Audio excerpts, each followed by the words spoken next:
Okay, we're here in San Francisco. I'm with Julie Matthews. Julie is a certified nutritionist consultant. She's also a specialist in autism.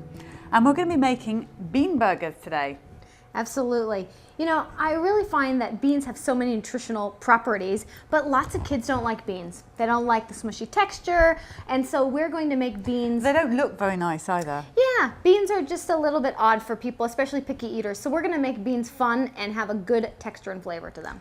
Okay, now what is the good thing about beans? Why is it so good for our children to have them? Well, beans, if you look into beans, first of all, they're high in fiber, which is great, but a lot of people don't know when you look at the top 10 high antioxidant foods like blueberries and things like that, beans are actually 5 of the top 10 highest, they're Really? 5 of the top 10 highest antioxidant foods. And most people don't realize that. So lots of good nutrients, vitamins, and all sorts of good fiber and things. Okay, and we've also got some sunflower seeds. Yes, we've got sunflower seeds, which also have some good nutrients, calcium, and other things. And we're going to put that together with some vegetables and some eggs and make some bean burgers, high in protein. Brilliant. High in protein, which is nice. A lot of people want to avoid not only gluten and casein, but also soy. So if you're a vegetarian particularly, it's really good to get this nice protein-packed burger, bean burger, without any soy. Okay, so what's the first thing we do? All right, so the first thing we're going to do is we're going to chop these up fairly finely, the sunflower seeds. We're just going to put them in the food processor all by themselves, blend them around a bit, and then we're going to take That's them. about a cup you've put in there. That is 1 cup, yes. Okay, so that I'm just going to blend that on its You're own. going to blend that up. Okay. Let's just do that. Oh. That's good. Whew. Great, I know. That was noisy. Loud. Okay. Take a look So good? great, yeah, that's fine. We're gonna put those back in here just so that we can. So we're just gonna have that some sort of a fine texture. Now you can do this again, depending on your child and how they like things. You can blend this up more finely, or you can keep it sort of like Chunky like we yes, have. Exactly. The beans we're going to also do similarly. We're going to pulse them, but not till they're a mush, till they're kind of broken up like this. So we'll do that. So can we do that now? Yes.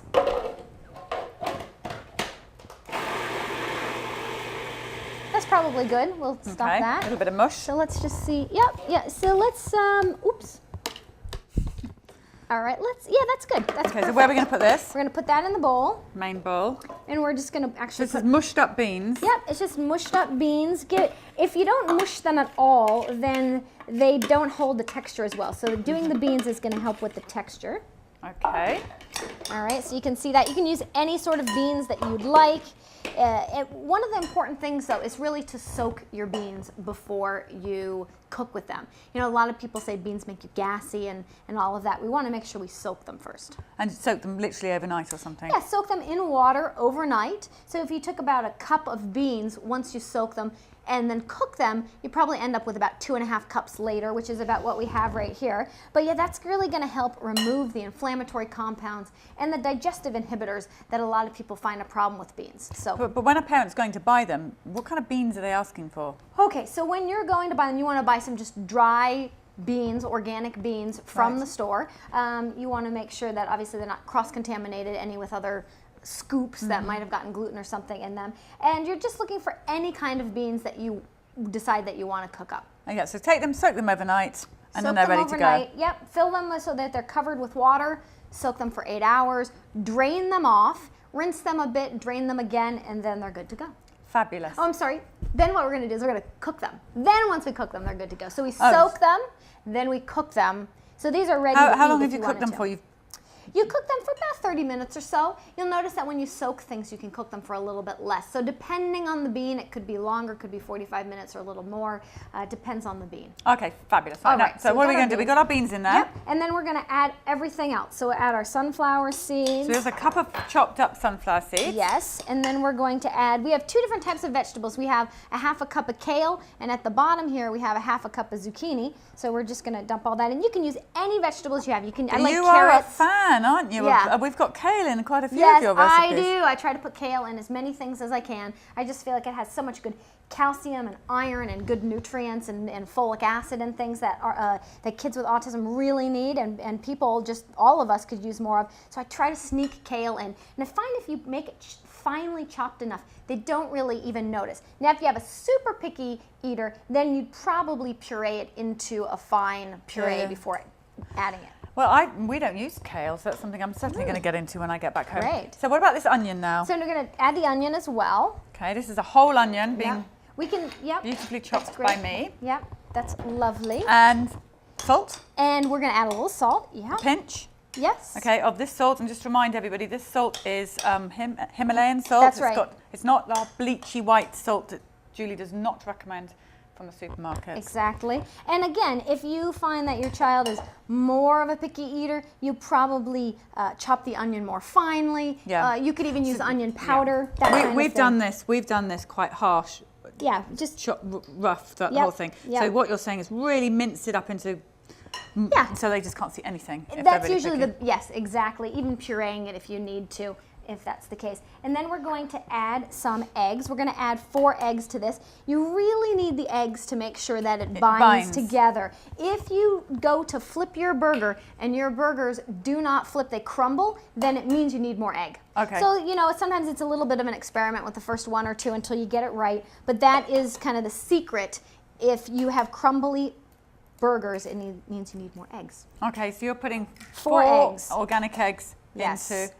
That's And right. eggs quite good for children with autism, or Eggs children are in general. great. They have choline, which is great for the brain, all sorts of good fatty acids, and so they really have a lot of wonderful properties. Now remember, of course, that's if you can process and handle eggs. Lots of people are allergic or sensitive to them. But if you're not, then they have lots of great brain nutrients. Okay, so that's mixed up really, really nicely into a gooey mixture. Yep, and I have the pan. I have it on a little bit. It probably needs a little bit of more time. We can use whatever type of oil we really want. We could use olive or we could use ghee. I think I'll just use olive because I have it handy here. And remember Julie's tip, which is to heat the pan first and then put the oil in afterwards. Yes, and we happen to have heated this pan a bit ahead of time, so we should be in pretty good shape. It's going to need a little more time, but we'll toss the first one in there and. All right. Okay, well, I'll let you do that, seeing as you're the expert on this.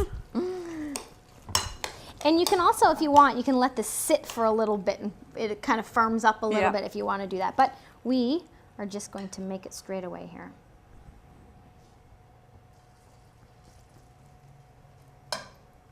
Press it down. It's just a sort of a recipe I would never think about doing this. I know. It's so simple. It's so simple. And you know, I have to say that I have a picky eater in my household who happens to not be my child but my husband, and he's also a vegetarian and he loves these. And in fact, I discovered these because he doesn't like the texture of beans and he wasn't getting enough protein in his diet, and so I made these for him.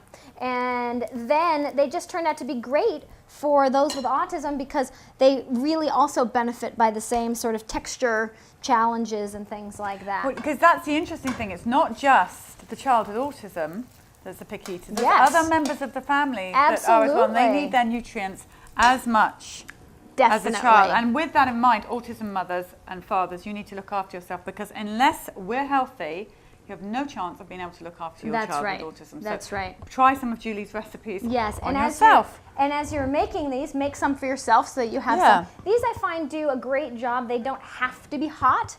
They work well, kind of room temperature. So if you're on the go, you can bring them as a snack as well.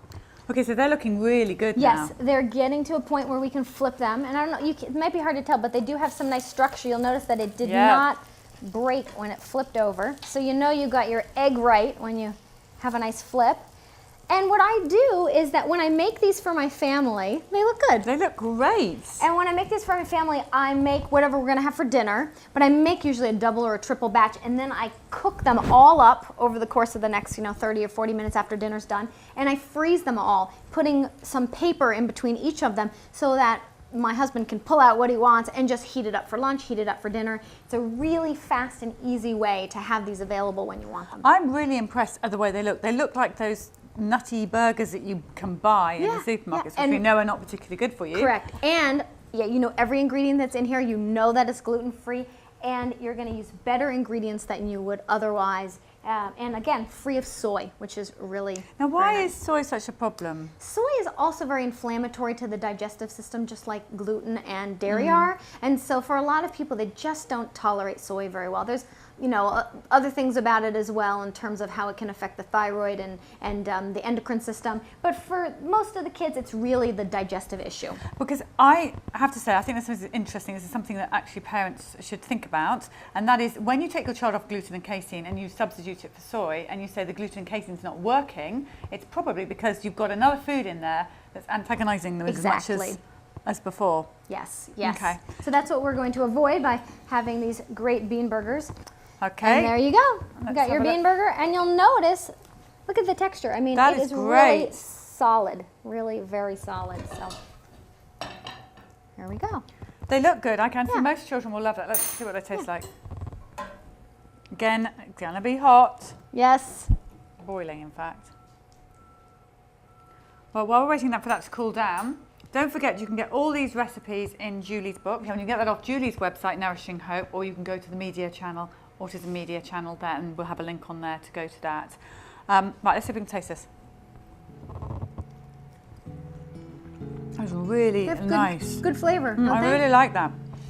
It's interesting because if you show that to my family, they'll say no way. But if you give them that, they'll love it. Exactly. And if you really need to, you can make them really nice and thin, make them crispy, all sorts of ways to make that texture nice and good. Excellent. Well, thank you, Julie. That's all we've got time for this week. Next week, we'll be back with Shannon, and we'll be back with Julie, and we'll be back with Doreen. So join us next week. Bye.